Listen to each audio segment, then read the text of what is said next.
My hand slipped, spilling tea on the 42nd floor wool carpet. My stepmother's metal bracelet snapped against my cheekbone like a sharp tap on empty glass. The door chimed. My wealthy grandfather stood there, his walnut cane in hand, eyes clouded like rain but sharper than boardroom glass. He didn't ask if I was hurt. He just touched the cane's tip to the floor. A small green light flashed, and the entire building heard the truth. My name is Ava Ridgway. I am 29 years old, and I am the lead analyst at Stonebrook & Vale Holdings.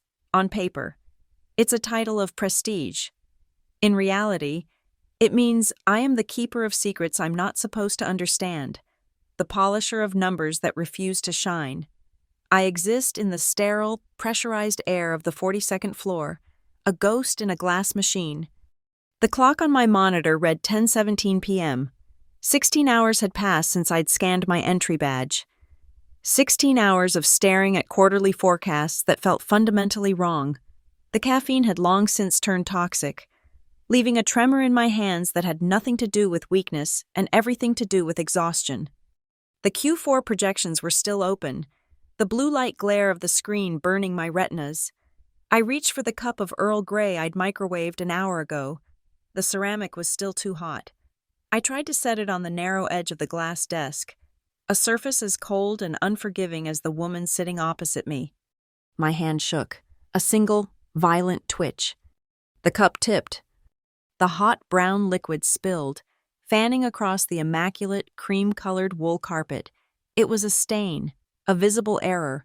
In this office, there was no worse crime. The silence that followed was heavy, broken only by the hum of the HVAC system. Clumsy.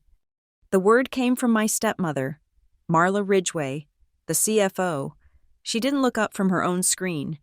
The word was an injection, sharp and cold. I flinched, already moving for the napkins. Marla, I'm sorry, You're always just something, aren't you? She turned, and the speed of her movement belied her calm tone. She wasn't a mother. She was an executive, and I was a liability. She didn't get up. She was close enough.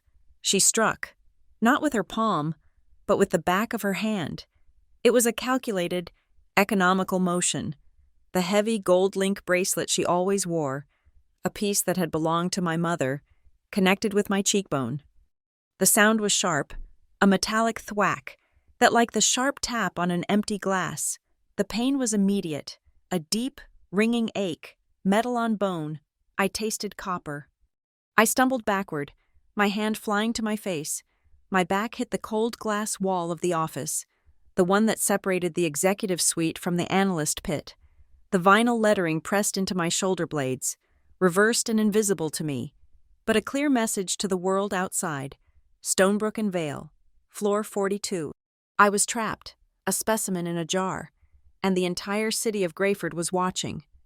A soft, electronic chime cut through the tension. It wasn't the elevator.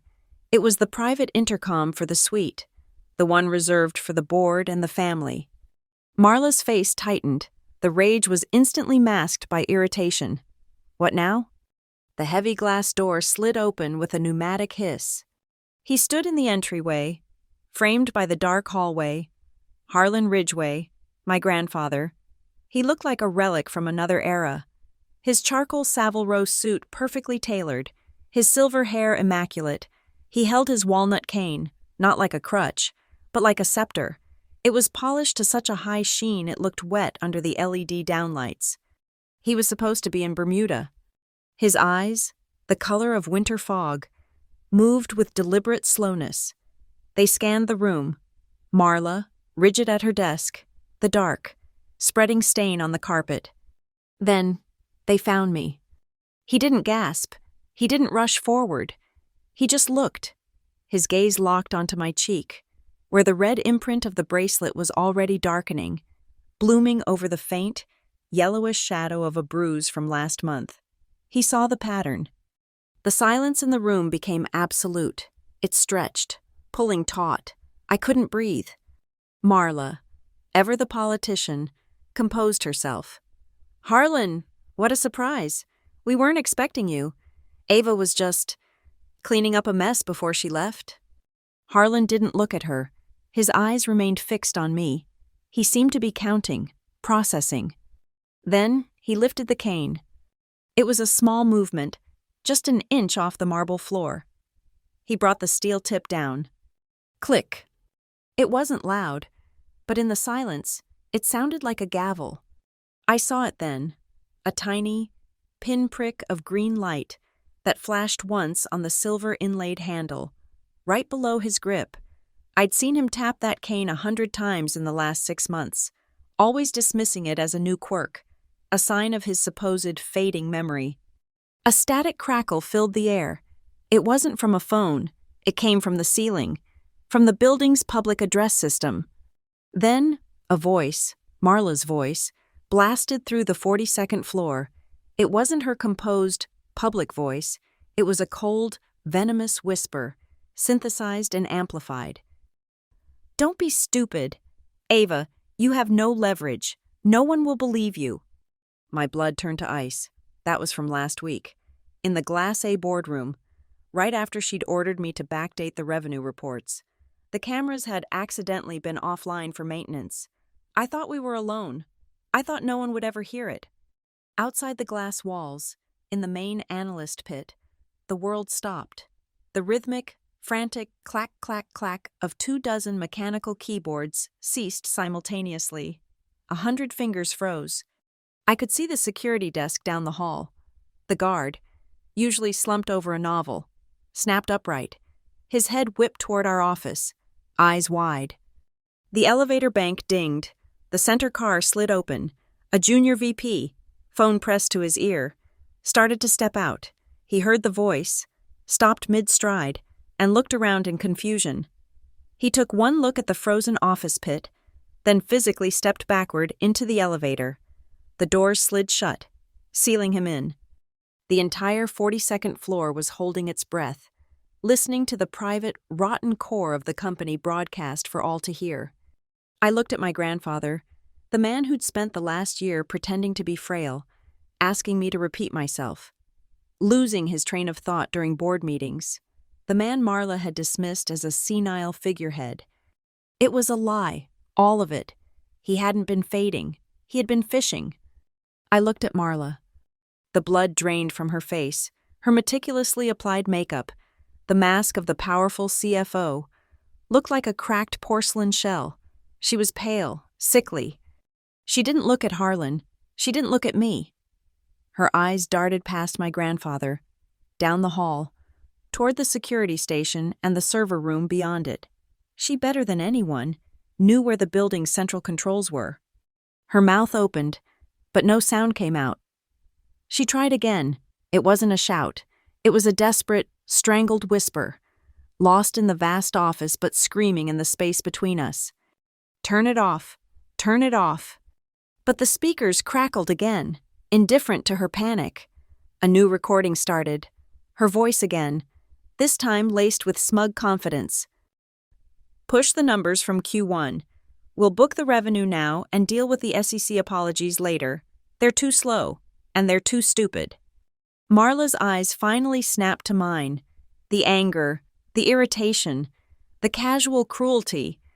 It was all gone, replaced by something I had never seen in her before. Pure, unfiltered terror. My grandfather stood perfectly still, his gloved hand resting on the cane.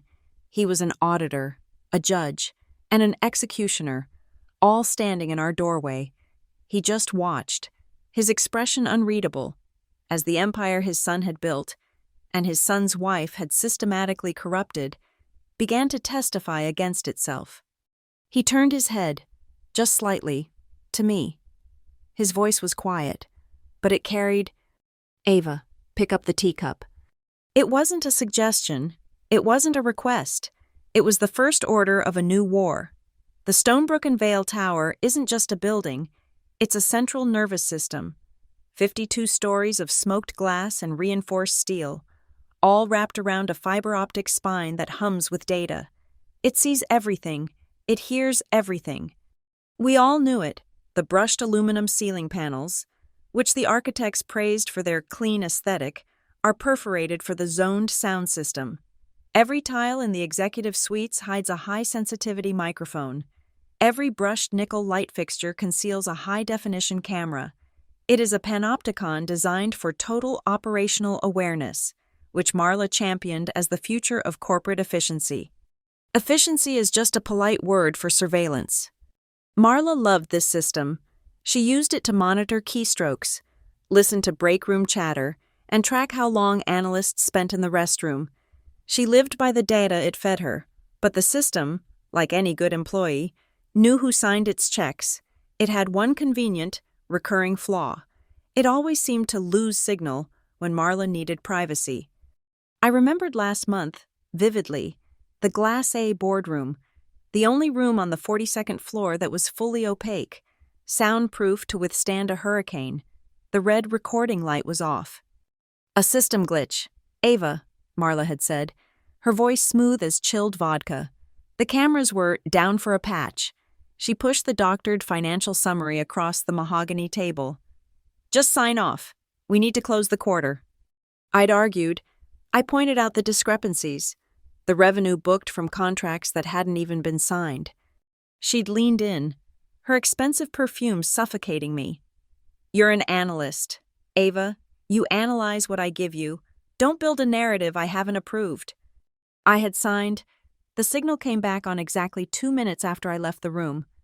But Harlan had been listening, not with the building's ears, but with his own. His failing hearing started 8 months ago. "Speak up, child," he'd say at tense Sunday dinners, cupping his ear. These old ears aren't what they used to be, and the tapping, the constant, rhythmic tap-tap-tap of his walnut cane on the floor, we all dismissed it as an old man's fidget. Marla, I'd seen, would roll her eyes at it. I stared at the cane now, resting solidly on the marble threshold. It wasn't a fidget, it was a switch. The green light had been a confirmation. He hadn't just been recording, he had been bypassing Marla's entire system, while she was busy monitoring the building's digital network. My grandfather had been listening through the floorboards, using analog vibrations and a microphone hidden in the cane's tip. He hadn't just recorded her, he had indexed her. The speakers crackled again, pulling me from the memory. The broadcast wasn't over. Marla's voice, colder this time, from a different recording, a different private meeting. "I don't care about GAAP standards. I care about the earnings call. Accelerate the revenue recognition from the Singapore deal. Pull it into Q4. I want it booked by midnight." There was another voice, a man's, timid. "Marla, that's pushing it. That's not just aggressive accounting." "It's smart accounting," she'd snapped. "Do it, or find a job analyzing traffic patterns." In the analyst pit, faces were ashen. This wasn't just office politics. This was wire fraud. This was the kind of directive that got people disbarred, fined, and jailed. This was the smoking gun, and Harlan had just fired it into the ceiling for everyone to hear.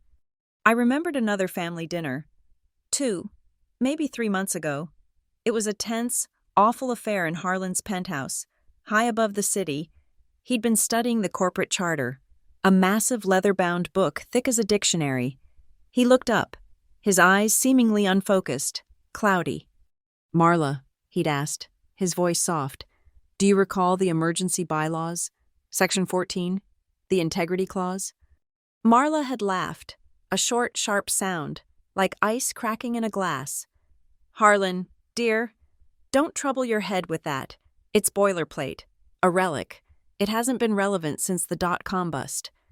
She'd patted his hand, a condescending gesture that made my stomach tighten.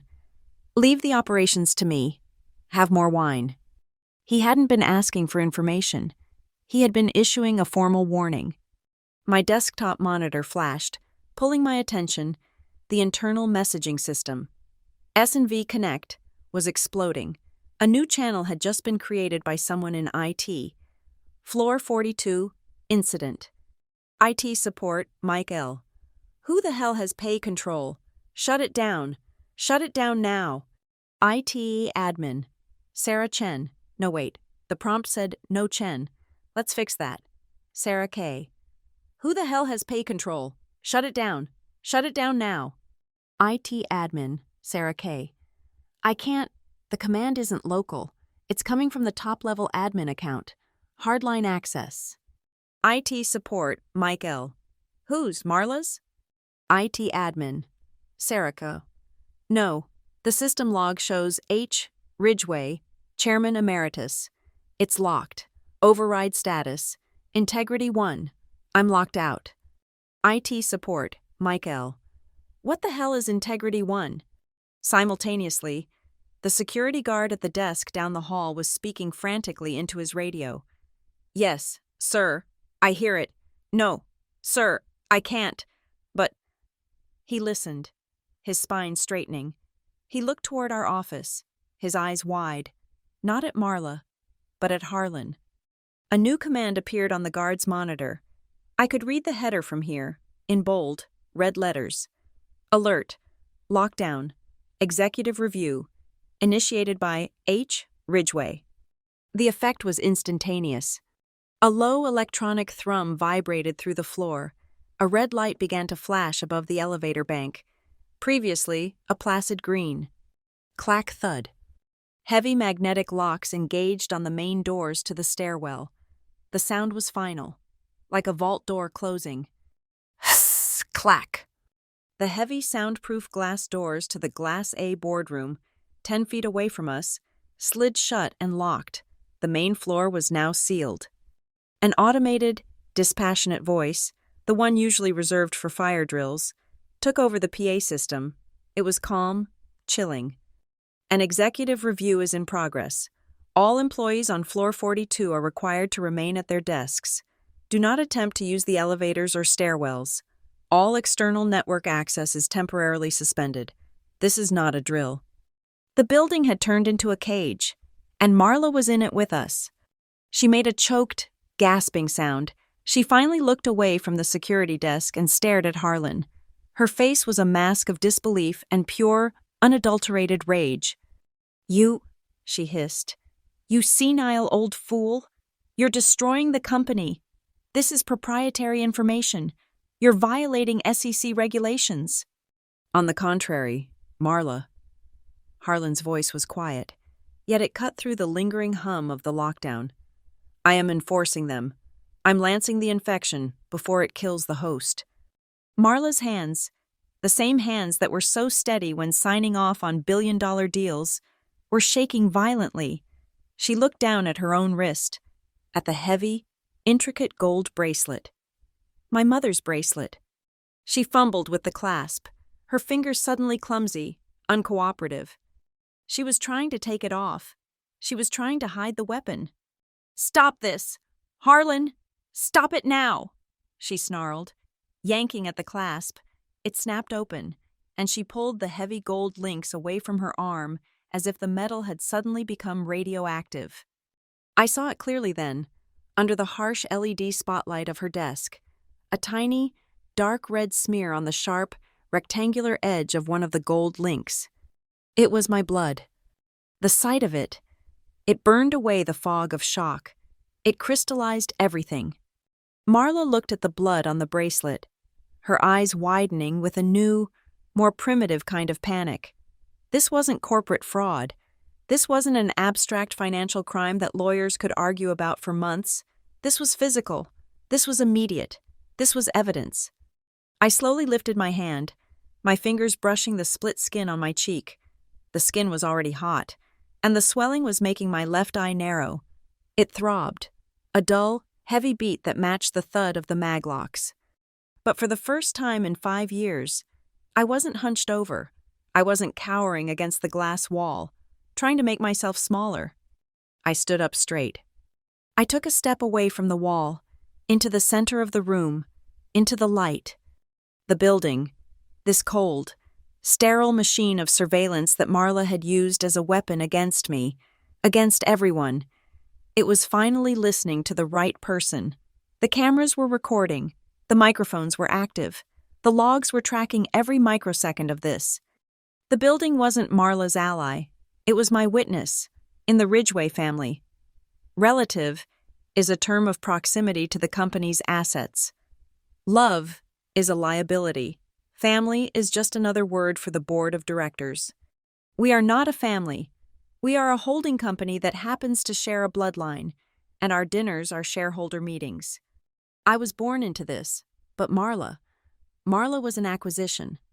My father, David Ridgway, was Harlan's son and the undisputed heir to the Stonebrook and Vale Empire. He was groomed from birth to take the throne, but he died too young, a massive coronary on a squash court before he turned 40. He left a gaping hole in the company's succession plan. My mother, the original Mrs.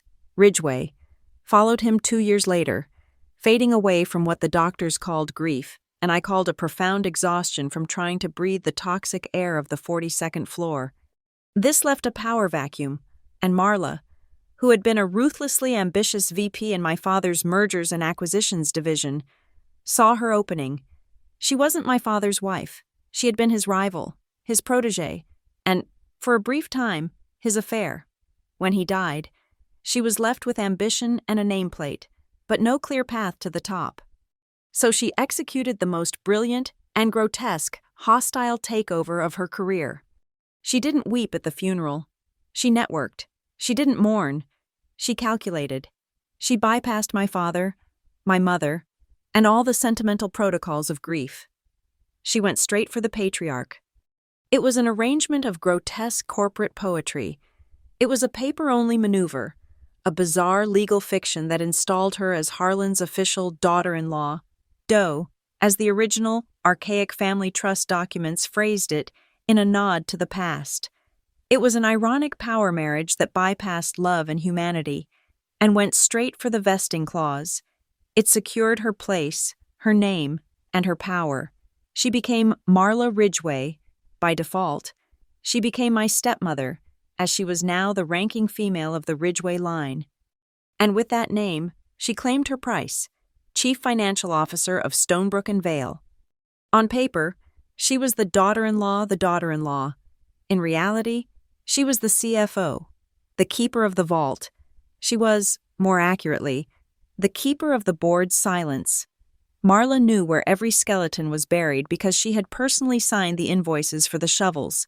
She managed the company's secrets, the board's indiscretions, and the family's image with the same ruthless, cold accounting. My grandfather, Harlan, officially retired. He took the title of Chairman Emeritus, a ceremonial role. He transferred the day-to-day operational authority to Marla and the board. Marla, in her arrogance, believed he had transferred the power. She was wrong. Harlan Ridgway, the man who built an empire by gutting his rivals in the 80s, never gives up power. He merely refiles it. The real control wasn't in the public-facing CEO charter. It was buried deep in the supplemental bylaws of 1999, an amendment he'd added after the dot-com bubble burst, the one Marla had dismissed as a relic, the one he'd mentioned at dinner. And where did I fit into this corporate diagram? I was the analyst, the blood heir, the daughter who was supposed to be a quiet, grieving asset on the balance sheet, a sentimental nod to my father's memory.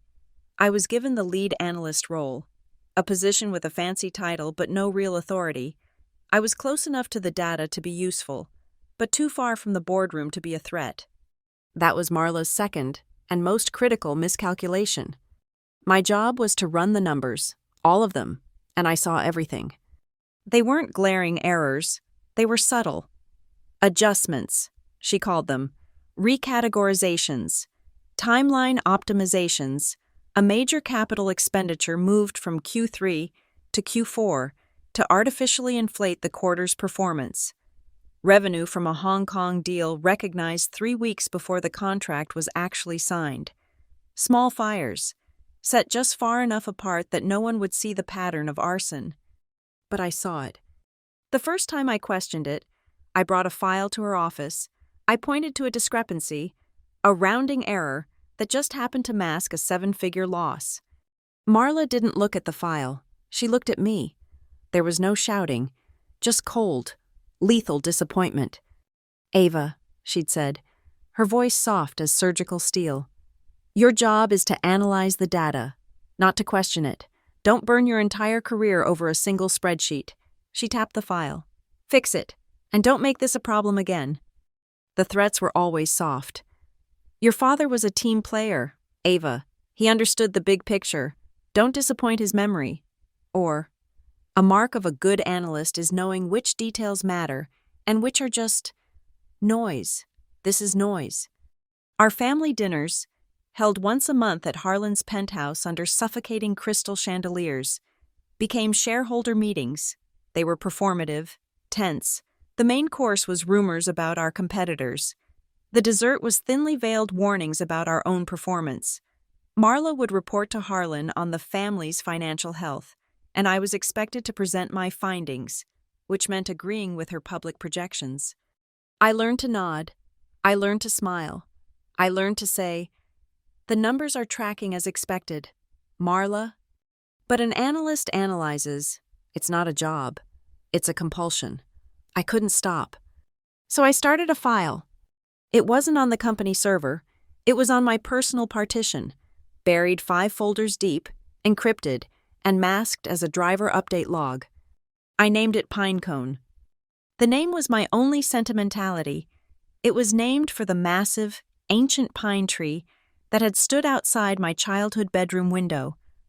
Long before Marla had ever stepped foot in our house, the tree was solid, real, anchored. This folder was my anchor to reality. Inside Pinecone, I put everything.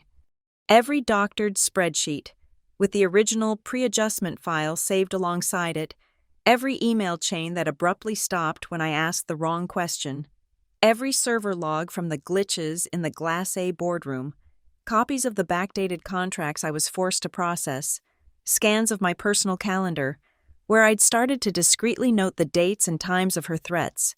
I even took a photo of the bruise from last month, the one that had bloomed on my arm when she'd gripped it too hard, her rings digging into my skin. I was building a case. I was conducting a 5-year internal audit on my stepmother. Last night, the pressure had become unbearable. Marla had informed me that the Q4 report, the one I was working on tonight, would include the pre-booking of the entire Singapore deal, a 9-figure fabrication. I knew this wasn't just aggressive accounting anymore. This was the endgame. This was the act that could sink the entire company. So, in my apartment, long after midnight, I compressed Pinecone. The file was over 4 gigabytes. I transferred it to a black micro USB stick, a tiny sliver of high-grade treason. And I hid it in the one place I knew Marla would never look, because it was mine, and she despised anything that was truly mine. A small, unassuming tin of Earl Grey tea, the same tea I had just spilled.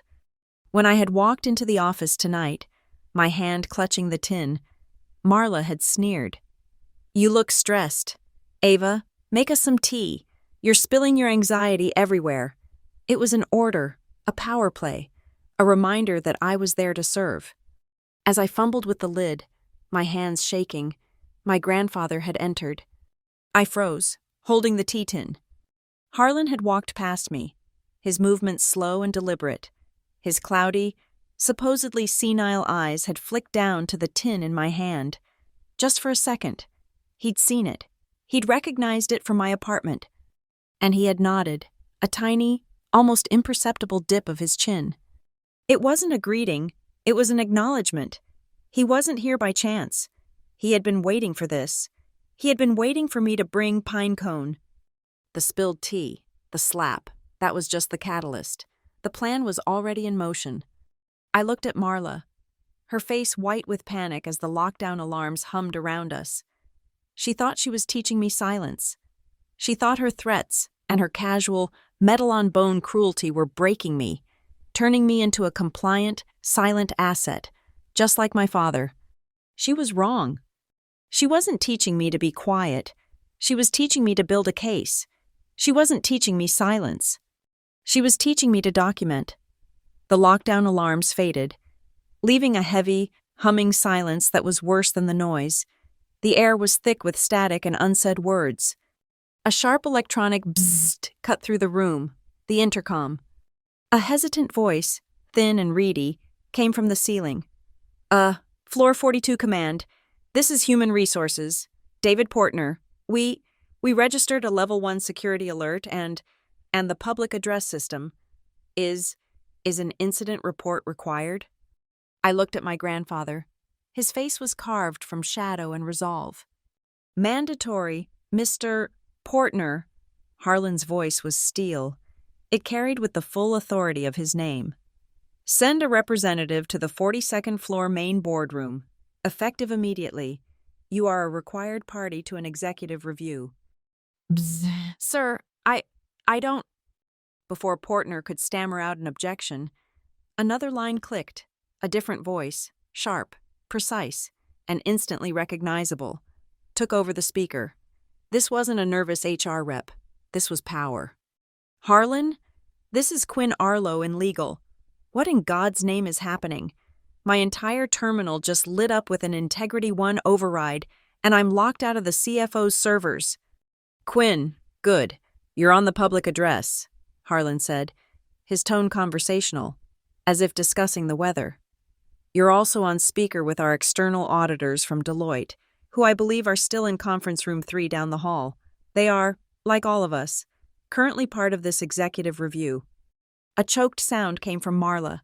Harlan, you bastard! You can't! That's privileged communication. Quinn Arlo's voice cut through her panic like a scalpel. Auditors? Harlan, what is this? This is Bylaw 14C, Quinn, which I am sure you recall, even if others have forgotten. Harlan said, in the event of a credible, immediate threat to the company's financial integrity or ethical standing, I am invoking it. As of this moment, all executive signatory powers for the Chief Financial Officer are temporarily frozen, pending this review. There was a 2-second pause. I could hear the click of Quinn's keyboard over the speaker. He was a creature of procedure. Copy that. Harlan, freezing CFO signature authority, timestamp 10:24 p.m. Effective. Now. No! Marla finally exploded. She lunged, not at Harlan, but at the intercom panel on the wall, as if she could rip the wires out. You can't. You have no right. I am the CFO. This company is mine. The security guards tensed but didn't move. Harlan didn't even flinch. It is Bylaw 14C, Section 2, Subsection A. Marla. Harlan's voice was cold and didactic. Authority to invoke rests solely with the Chairman Emeritus. Pending immediate board review. You dismissed it as boilerplate at dinner 2 months ago. You were mistaken. As he spoke, my own monitor, which had been frozen on the Q4 projections, flashed. The corporate screensaver was gone. A new window opened, pushed directly from the central server. A line graph appeared. Quarterly revenue flow, Q3.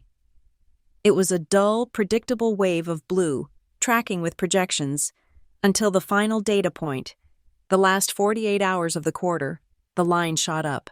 A vertical, unnatural spike that looked like a statistical error.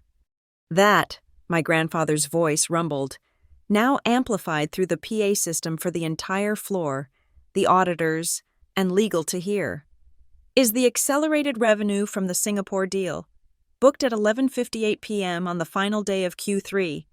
A deal, our partners in Singapore confirmed to me this morning, that was not actually signed until Q4 2 weeks later. Marla froze, her hand hovering over the intercom. You went behind my back. You spoke to our partners? I speak to everyone, Harlan said. They were concerned why their payments were being processed for a contract they hadn't yet finalized. This was it. The fear was still a cold knot in my stomach, a familiar poison, but the rage, the adrenaline, it was hotter. It burned. I walked to my desk, my steps feeling unnaturally loud on the plush carpet. Marla's eyes snapped to me, narrowed to glittering slits. Ava, sit down. I ignored her. I pulled the Earl Grey tin from my bag. My hands were shaking, but not from exhaustion anymore. I opened the lid, pushing past the loose-leaf tea, and pulled out the tiny black USB stick. What is that? Marla snapped. More of your pathetic, sentimental little secrets? My anchor, I said, I plugged it into the docking station. My monitor flickered. Recognizing the drive, the graph disappeared, replaced by my encrypted file directory. I double-clicked the folder named Pinecone. "Ava, don't," Marla warned, her voice a low growl. I clicked. The room was silent. The entire floor was silent. A frozen tableau of analysts standing at their desks, staring through the glass wall. "This is Pinecone," I said. My voice was hoarse, but it carried. Quinn Arlo was listening. The auditors were listening. HR was on his way. I opened the first file, an email chain. Subject: Q3 projections, urgent and confidential. I read it aloud. Marla's email to the head of sales. "We are not missing this quarter. We need this booked. Now. Find a way." The sales head's reply. Sent at 2 a.m. "Marla, the client won't sign. The terms aren't agreed. We cannot legally backdate this. It's not just a breach. It's fraud." Marla's final reply. Sent at 4 a.m. "I am not asking. I am telling. Your entire team's 7-figure bonuses are contingent on this quarter's numbers. Make it happen." I clicked to the next file. An audio log. Glass/AA audio rec backup septi 15-watt wave. My own voice. Small. Tinny. But the numbers don't match the raw data. The liability. It's just gone. Marla's voice. Cold and clear. "The raw data is wrong. This is the narrative. This is the file you will sign." I opened the next folder. Accounting Adjustments Q2. A side-by-side comparison, the original ledger, showing a $40 million loss from a failed acquisition. The adjusted ledger, the one filed with the board, where that $40 million liability had been reclassified as a long-term R&D asset. "This," I said, my voice gaining strength, "is the noise I was told to ignore." The bzzzt of the intercom again. "This is David Portner from HR. I'm outside the main floor door with Security Chief Ramirez." "Unlock the door. Harlan," Quinn Arlo's voice commanded. "All business." Harlan tapped his cane. Click. The maglock on the main floor door released with a heavy, definitive thud. David Portner entered. He was a young man in a wrinkled suit, always looking like he was apologizing for his own existence. He was flanked by 2 uniformed, armed security guards, their faces impassive. David held a tablet to his chest like a shield. He looked at Marla. He looked at Harlan. Then he looked at me, his eyes fixing on the raw red mark on my cheek. He visibly paled. "Mr. Ridgway, Ms. Ridgway, we have a situation. We have a pattern, David," I said. I navigated to a different subfolder in Pinecone. Personal calendar logs. "August 14th, 9:15 p.m., I said, reading my own entry. "Private review of Q2 financials. Resulted in this." I clicked. A photo appeared on the screen, clear and high resolution. My forearm, dark with the distinct, angry, purple-green imprint of fingers. September 3rd, 4 p.m. Budget realignment meeting. Resulted in this. Another photo, a dark, spreading bruise on my shoulder, in the exact shape of the corner of a filing cabinet. David from HR was typing frantically on his tablet, his knuckles white. I see. Documenting. Ava. This is a formal report. This is an official. This is a workplace violence complaint." "Yes," I said. "It is." One of the security guards, the chief, stepped forward. He wasn't looking at me. He was addressing the ceiling speaker. "Mr. Arlo, Chief Ramirez here. Per the Integrity 1 automated alert, my team reviewed the backup logs for hallway camera 42C. And," Quinn's voice was sharp, "7 days ago, October 20th, 11:32 p.m., outside this office, the audio is faint, but the video, it clearly shows Ms. Marla Ridgway striking Ms. Ava Ridgway in the face." Marla made a sound, a low, strangled gasp of pure hatred. "You were spying on me, in my own office." You installed the cameras, Marla, Harlan said, his voice deceptively mild. For total operational awareness. I believe you called it. A new voice suddenly joined the speakerphone. It was dry, academic, and heavy with the sound of billable hours. Mr. Arlo? This is Stephen Brandt, from Deloitte. My team and I. We are in conference room 3. We have been party to this entire broadcast. The air pressure in the room changed. Marla, who had been vibrating with rage, went utterly still. She knew that name. Brandt was the senior partner in charge of our entire corporate account. Brandt continued, his voice carefully neutral, every word a recorded, legal landmine. Given the allegations and the evidence presented via the public address system regarding financial irregularities, we are professionally and legally obligated to declare a material risk event. We are flagging the Q3 filing as under review and will be required to notify the Securities and Exchange Commission, effective immediately. A muffled sound came from someone else in the conference room with Brandt, a whisper, but the sensitive PA system picked it up with perfect clarity. Jesus Christ, the SEC is going to love this. Someone else coughed, a nervous, dry hack that sounded like a gunshot in the dead silent room. Marla didn't move. She was a statue of tailored wool and simmering violence. The mask of the CFO was gone. All that was left was the cold, hard granite of her rage. She was cornered. I looked at her, then back at my screen. My case was presented. Pinecone was open. The building had testified.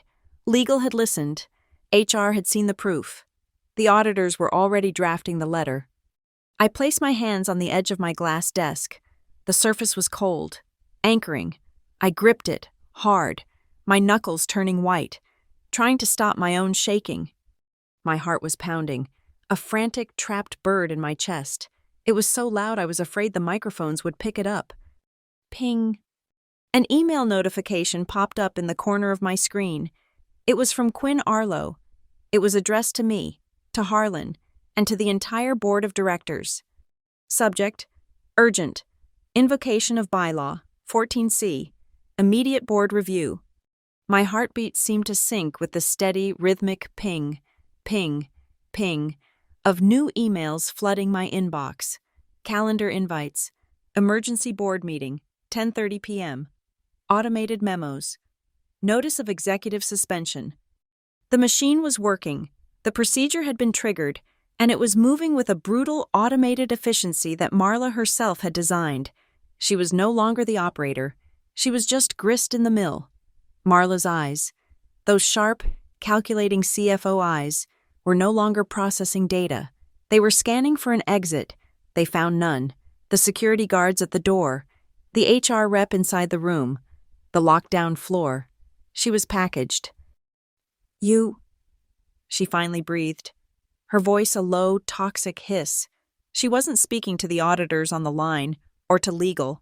She was speaking to Harlan. You senile, interfering fraud. You did this. You've ruined us. You've handed our privilege to the SEC, to our rivals. You've destroyed your son's legacy. Harlan actually smiled. It was the first genuine expression I had seen on his face in a year, and it was terrifying. It was the smile of a chess grandmaster who hadn't just seen the next move, but the end of the entire game. Senile? He asked. He raised his walnut cane and tapped it on the marble floor. Click. The tiny green LED on the handle flashed, but this time it was accompanied by a new sound, a deep, authoritative thrum from the building's core. My blood ran cold. I stared at that light, the light I had dismissed as a quirk, a simple microphone, even one as sophisticated as the canes, doesn't need to interface with the building's lockdown protocol. It doesn't need to trigger an Integrity 1 alert. That click wasn't a record button, it was an execute command. That light, Marla, Harlan said, and his voice, suddenly stripped of all feigned frailty, boomed from the PA system again, enveloping the entire floor. Isn't a microphone. It's a key. A key to a protocol I had built into the core framework of this building 10 years ago. He took a step into the room. His posture no longer bowed. He seemed to grow 3 inches. "I call it the integrity drill," he announced. "A dormant scenario, a corporate dead man's switch, buried so deep in the server's OS that not even your IT lackeys could find it. It was designed to activate in the event of a catastrophic ethical failure, a threat to the very foundation of Stonebrook and Vale." He turned and looked directly at me. His eyes, no longer cloudy, were as clear and sharp as chipped ice. "It required 2 things to arm my key," he tapped the cane, "which confirms the executive invocation, and a second key, a proof of concept, a package of verifiable data from a senior analyst-level employee." He nodded toward the pinecone USB still clutched in my hand. "He's lying," Marla shrieked. "This is insane. He's delusional." "Am I?" Harlan said. "I was burned once before. Marla, badly. In 1998, a man named Arthur Vance, a brilliant financial mind, nearly bankrupted this company. He was charming, he was trusted, and he was a thief. He leveraged shell companies to hide his losses. I caught him, but far too late. It cost us nearly $1 billion in today's money. I swore then, never again. I swore I would build a trap, and the bait would be the company itself." He began to walk toward her, the thud of his cane on the wool carpet the only sound. "This building is the trap, and you, my dear, have been gnawing on the bait for 5 years." Marla's face was white. "But the system. I control the system. The cameras. The audio logs. Glass A was offline. The signal was dark. I checked." "You checked your system," Harlan corrected her. A professor schooling a petulant student. "The one you used to spy on employees and time their bathroom breaks. But I built a second one, a parallel one, a shadow network." A memory surfaced, a new face. The quiet man in the gray overalls who had been servicing the elevators for the past 2 months. He was always polite, always nodding, always there. "You remember Mr. Kovic?" Harlan asked, as if reading my mind. "The new elevator maintenance technician? The one with the hearing aid who seemed to spend more time in the 42nd floor server room than in the lift shafts?" Marla's eyes widened slightly. "Mr. Kovic has a doctorate in acoustic engineering from Caltech. He designed sonar systems for the Navy. He is, quite possibly, the best audio surveillance engineer in the private sector. And for the last 8 weeks, he has been on my personal payroll, posing as a repairman. Every glitch in Glass A," Harlan continued, his voice relentless, "every offline camera, every lost signal during your sensitive meetings, was you simply shutting down your own toys. The moment your system went dark, Mr. Kovic's system, hardwired through the ventilation shafts and vibration sensors in the floor, went active. Every threat, every order to book the revenue, every coerced signature, it was all recorded, time-stamped, and saved to an analog-to-digital converter feeding a server in a Faraday-caged vault 3 floors beneath the parking garage, a server I call the Ethical Dark Fund." The past 6 weeks flashed through my mind. Harlan at dinner, forgetting the name of a board member, Harlan asking Marla to remind him of the Q3 projections, claiming his head was fuzzy. "I needed you to feel safe," Harlan said, his voice dropping to a near whisper that the PA system turned into a terrifying, intimate roar.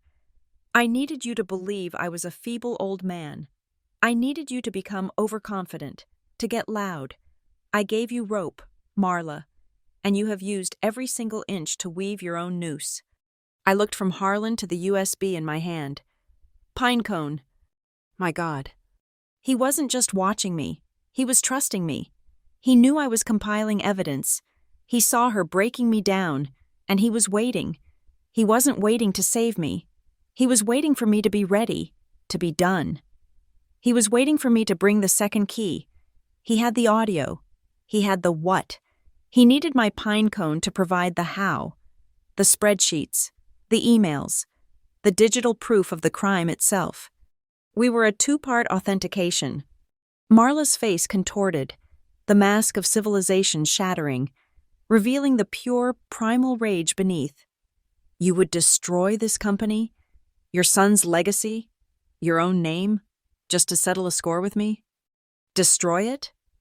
Harlan stopped, standing directly in front of her desk, looming over her. I am saving it. Marla, from you. You are not the legacy, you are the infection, and I am the surgeon. He raised his cane and tapped it on the floor again. Click. A different sound. A low, pneumatic hiss. We all turned, the massive, opaque glass doors to the Glass A boardroom, the room where so many of my nightmares had been staged, slid open with silent, slow finality. The lights inside were on, casting a cold, blue-white rectangle onto the carpet. The board is waiting, Marla, Harlan said. Quinn Arlo and Mr. Brandt from Deloitte are on the conference line. Mr. Portner from HR is already inside. And of course, Ava. He gestured into the empty waiting room with the tip of his cane. Please, after you. Marla was trapped, utterly. The security guards were behind her. The auditors were listening. Legal was waiting, and I was standing there with the data. She moved. Her body was stiff, her shoulders rigid. She walked like a prisoner, each step a defeat. I followed her. Harlan walked behind me. The thud, thud, thud of his cane the only sound. The boardroom was freezing. The air was heavy, still. The 20-foot slab of polished mahogany that served as a table was dark, reflective, and empty, save for two items placed directly in the center. Two thick, cream-colored envelopes, bearing the gold-embossed Stonebrook and Vale crest. We are now in session, Harlan said. The moment the door hissed shut behind us, the public address system clicked off. The lockdown was over. The execution had begun. Quinn? Mr. Brandt? Are you on the line? Harlan asked the speakerphone in the center of the table. I am, Harlan, Quinn Arlo's voice snapped, crisp and sterile. We are here, Stephen Brandt's dry voice added, and we are noting all proceedings. Harlan looked at Marla. She stood at the end of the table, her hands clenched at her sides. You have two options, Marla. They are on the table. He pointed with his cane. Option A. You sign this. It is your full, unconditional resignation, effective immediately. Citing personal reasons, you forfeit all severance, stock options, and bonuses. You agree to cooperate fully with our internal investigation and the subsequent SEC probe. In return, the company will not pursue private criminal charges regarding the assault on Miss Ridgway. We will let the SEC handle the financial restitution. You will walk out of this building tonight, a free woman, but with nothing. His cane moved, tapping the second envelope. Option B. We take a vote, right now, a vote to invoke Bylaw 14C and terminate your employment for cause. The cause will be gross financial misconduct, wire fraud, and workplace violence, at which point, Mr. Kovich's recordings and Ms. Ridgway's Pinecone file will be handed over not just to the SEC, but to the Grayford District Attorney. We will pursue every available charge. We will see you in prison. Marla stared at the envelopes. Her entire empire, her life's work of theft and intimidation, reduced to 2 pieces of paper. This is extortion, she whispered, her voice hoarse. It is procedure, Marla, Quinn's voice shot back from the speaker. The most generous procedure you will be offered tonight. You have 60 seconds to choose your path. Mr. Portner is here to witness your signature. The silence in the room was absolute. It was suffocating. The air was thick and still, heavy with the smell of old wool, floor polish, and something metallic, like fear. It was the air of a room where careers died. It was dense, like old paper files glued together by decades of humidity and secrets. Marla looked at me. Her eyes were not human. They were the eyes of a predator, cornered, staring at the trap that had just snapped shut on its leg. You, she hissed, her voice trembling. You, spineless, little nothing. You did this. I held up the USB drive. I didn't feel spineless. I didn't feel like nothing. I felt like the only solid thing in the room. I documented, I said, my voice clear and cold. You did the rest. 30 seconds, Marla, Quinn said, his voice void of all emotion. Marla looked at the envelopes. She looked at Harlan, his face an impassive mask of justice. She looked back at me. Her hand, shaking with a rage so profound it was like a palsy, reached out. Marla's hand trembled, suspended in the Arctic air between the two envelopes. Her fingers twitched, hovering over option A, the path of quiet disgrace, and option B, the path of open war. She was a strategist, calculating the odds, but the equation was broken.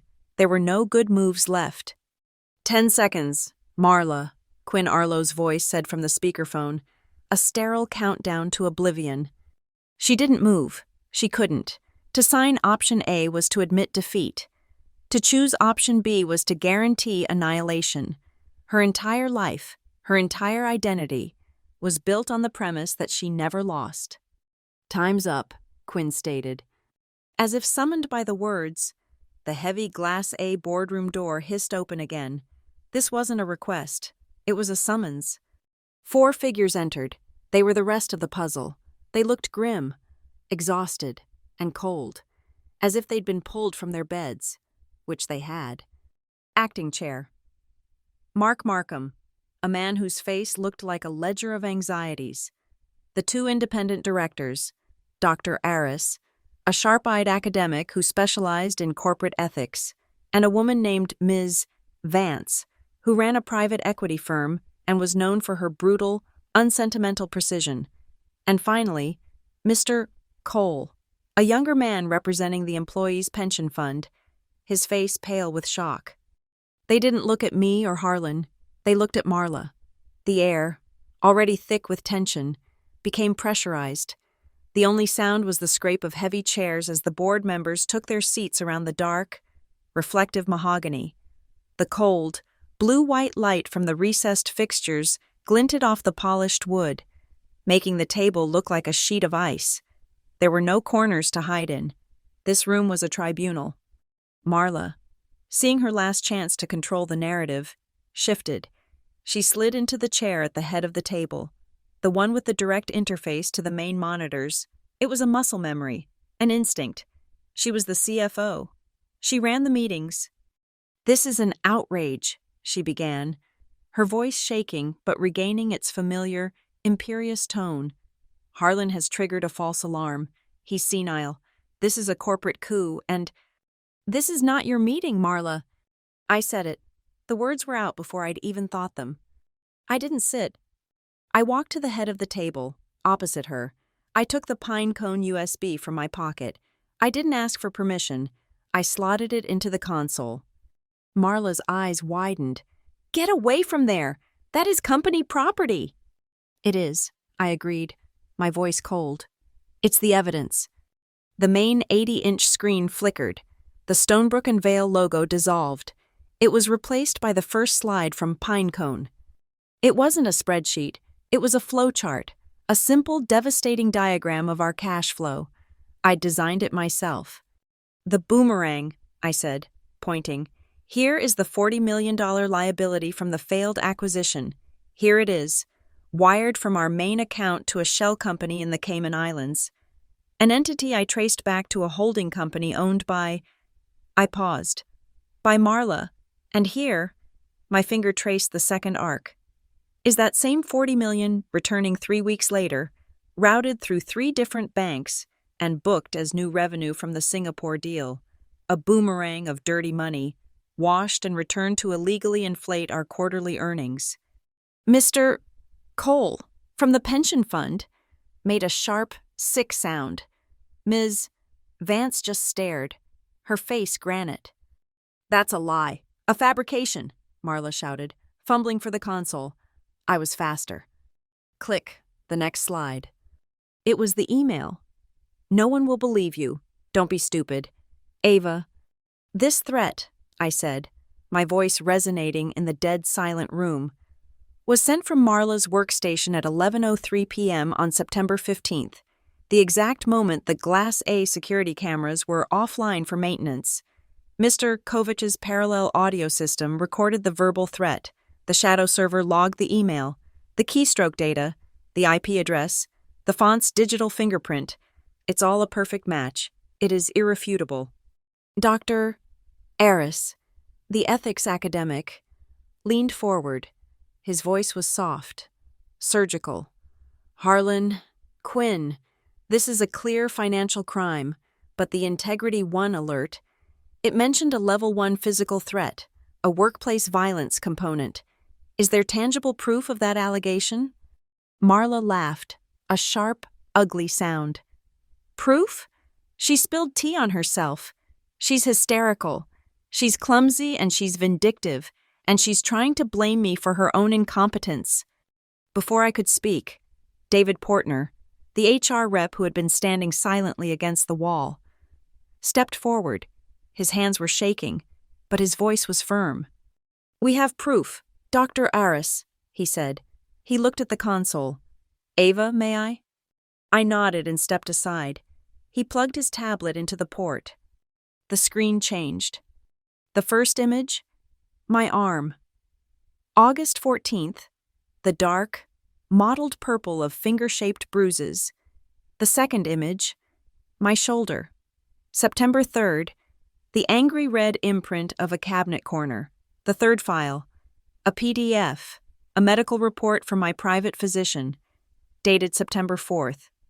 Patient states she fell at home, contusions consistent with a high-impact blow. And finally, David said, the screen changed again. It was a video feed, a grainy, black-and-white still frame from the backup hallway camera. Timestamp, 11:32 p.m., October 20th, 7 days ago. It showed Marla, her face a mask of rage. Her hand was raised. It showed me. My head snapped to the side from an impact that had already happened. The boardroom was utterly silent. The sound of Marla's breathing was ragged, torn. The board wasn't looking at the screen anymore. They were all looking at her. Harlan, who had been watching from the end of the table, stepped forward. He reached into his jacket and pulled out envelope B. He tore it open with a single, decisive rip. This, he said, his voice quiet but final, was an option. It is now a necessity. He placed the single vellum sheet on the table. This is a formal motion, per bylaw 14C, Section 2, to convene an emergency session for the immediate removal of Chief Financial Officer Marla Ridgway for cause. The cause is defined as gross financial misconduct, willful misrepresentation of company assets, and active physical endangerment of a fellow employee. This vote will also activate the temporary succession clause. Marla finally broke. The boardroom poise, the corporate armor, it all shattered. She grabbed her personal cell phone. I'm calling my lawyer. I'm stopping this. I'm filing an injunction. You can't. Her thumb stabbed at the screen. Her face twisted in confusion, then panic. There's no signal. What did you do? You're jamming me. The Integrity Drill Protocol creates a procedural black box. Marla. Quinn's voice snapped from the speaker. Cold and absolute. A localized signal blackout. It prevents evidence tampering, witness intimidation, and external collusion. No calls, no texts, no data. You are in this room, with this board. Until a vote is concluded, the only way out is through. Marla's head whipped around. She looked at me. Her eyes were no longer calculating. They were raw, primal. They were the eyes of an animal caught in a steel trap. And I was the one who had said it. You, she hissed, her voice trembling with a hatred so deep it was almost black. You will not win this. I will bury you. I looked at her. I felt the throb in my cheek where her bracelet had connected. I felt the ghosts of the bruises on my arm. I looked at the board members, their faces cold and resolute. I looked at Harlan, his gaze steady, waiting. I was done being silent. I was done being the footnote. I choose option B, I said.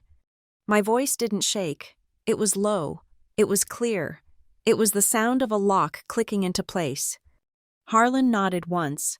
The motion is on the floor. It has been presented by the chairman emeritus and seconded by the initiating complainant. We will vote. He looked around the table. Markham, Aris, Vance, Cole, and myself, 5 voting members. This is clean, Quinn's voice instructed. Green card for aye. To remove, red card for nay. To reject the motion. David Portner, his duty clear, stepped forward with a small leather box. He opened it. Inside, stacked neatly, were heavy cardstock wafers, green on one side, red on the other. He slid one to each of the 5 voting members. This was it. The air was so still I could hear the faint hum of the server banks through the floor. It was now, or it was never. The sound of hands brushing leather, the faint shuff of cards on the polished wood. They moved as one. 5 hands, 5 cards, placed face down on the ice-like table. Reveal, Harlan commanded. 5 hands turned over their cards. Green, green, green, green, and from Harlan, green. The color was stark, violent against the dark wood. 5 identical votes, a clean sweep. 5 no. A sound ripped from Marla's throat, a low, strangled gasp. It was the sound of a building collapsing from the inside, of a spine snapping. Quinn Arlo's voice was immediate, a gavel striking down. The motion carries 5-0. Let the record show that at 10:37 p.m., Marla Ridgway is hereby and immediately removed from the office of Chief Financial Officer. Her employment is suspended, effective immediately, pending a full external and criminal investigation. All access, all privileges, and all authorities are revoked. Chief Ramirez, his voice hardened. You may now enter. The click of the boardroom door lock disengaging was the loudest sound I had ever heard. It was over. The boardroom door clicked shut, sealing Chief Ramirez and his 2 guards inside with us. The 5 green cards still lay on the dark table like lily pads on a toxic pond. Marla was a void. She didn't move. She didn't speak. She just sat, staring at the green cards. Her mind seemingly fractured by the 5-0 vote. The energy in the room was electric, a post-explosion silence where everyone's ears were ringing. It was Mark Markham, the acting chair, who finally broke it. He ran a hand over his face, his expression one of pure, unadulterated exhaustion. My God, he whispered. He looked at the speakerphone. Quinn? Quinn, what now? We have a catastrophic leadership vacuum. The markets will open in 11 hours. When this news breaks, he didn't need to finish the sentence. A company with no CFO, an SEC investigation, and a board in turmoil was a wounded animal. The sharks would circle. Harlan, Markham said, his voice pleading. You invoked this. You hold the authority under 14C. You have to step in. You're the only one. A sound, like a dry leaf skittering, came from Marla. It was a laugh, a small, broken, but venomous laugh. Her head slowly lifted, and a new, terrible light was in her eyes. It was the look of someone who had just found one last, poisoned knife to throw. He's right, she hissed, her voice a raw scrape. He's right. The bylaw. You did this. Harlan, you wanted the company back? You wanted to play the White Knight? It's yours. The mess, the SEC, the lawsuits, all of it. You're the most senior Ridgway. You're the one in charge. Fix it, you old fool. It was a brilliant, spiteful move. She was trying to chain him to the anchor she had created. She was forcing the man who had exposed the crime to take the punishment for it. The board members looked at Harlan.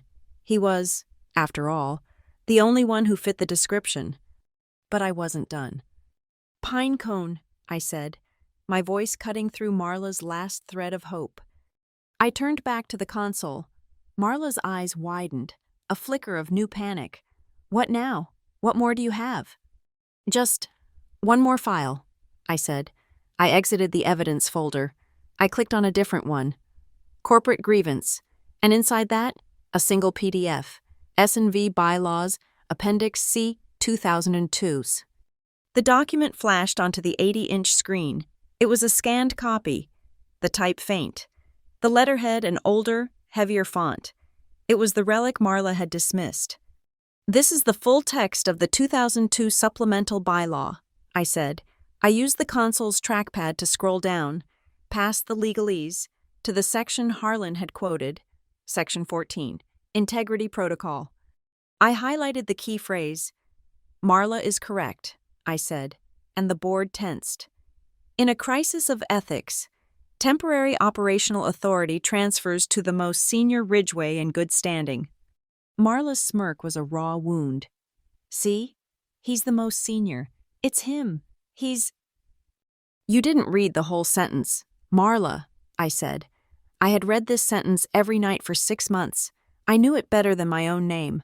It was the clause I had been praying Harlan knew about. "You never read the footnotes, did you? You were always a big-picture person." I highlighted the rest of the clause, the 4 words that followed. "Not retired, actively employed." The boardroom descended into a new, profound silence. The legal weight of those 4 words settled on everyone in the room. Marla's face went from white to a mottled, sickly gray. "What? What does— No, that's actively employed." Harlan smiled. It was a small, sad, tired smile. He looked at the board. "As I believe I have stated, quite publicly, for the last 3 years, I am Chairman Emeritus, a ceremonial title. I am, by this bylaw's own definition, retired. I am not actively employed." The trap wasn't just for Marla. It was for the company. It was a fail-safe. Dr. Aris was the first to understand. His academic eyes, sharp and analytical, darted from Harlan to me. Then Ms. Vance, her face an impassive mask, turned her head. Her gaze wasn't warm, it was an appraisal. Then Mr. Cole, his mouth literally falling open. Finally, Mark Markham. His eyes widened, and a new, different kind of panic set in. "My God," Markham whispered. His eyes locked on me. She's the only one. She's a Ridgway, and she's in good standing, and she is actively employed." I was the only Ridgway left in the entire Stonebrook and Vale operational structure. The only one, the senior-most, actively employed Ridgway, was me, an analyst. "Quinn," Markham said, his voice cracking. "Quinn, confirm, is this right? An analyst?" The speakerphone crackled. Quinn Arlo's voice was devoid of all surprise. He was a lawyer. He read the text. "The bylaw is ironclad. Mark, the language is precise. It was designed, I believe, to bypass a compromised executive board and install a bloodline member with direct, on-the-ground knowledge of operations, someone who wasn't in the C-suite. The intent was to find someone, uncorrupted, the bylaw stands, the authority transfers." Markham looked at me, this time with a dawning, terrible respect. Then by the authority of the corporate charter, Ava Ridgway is hereby installed as interim chief executive officer, with full operational authority, for a term of 90 days, at which point the board will reevaluate. Interim CEO. The words hung in the air, seeming to solidify. It was too much for Marla. The financial ruin, the criminal charges, that was one thing. But this humiliation, being replaced, usurped, by me, the clumsy, spineless analyst she had hit for spilling tea? "No!" The word was not a word. It was a scream, a primal, glass-shattering sound of pure, undiluted rage. "No! Her? That child? That is my analyst. She's nothing. She's a typist. You cannot do this. I will not. She lunged, not for the door, not for Harlan, but for me. Her hands were crooked into claws, her face a mask of such profound hatred it was barely human. She never made it. Chief Ramirez and the other guard were a wall of blue wool. They didn't grab her. They simply moved, blocking her path with an impassive, practiced finality. She slammed into Ramirez's chest. He didn't even flinch. "Ms. Ridgway," Ramirez's voice was calm, bored. "Please step back. The vote is concluded." Marla beat against his chest, her expensive jacket twisting. "Get off me! She can't. It's mine."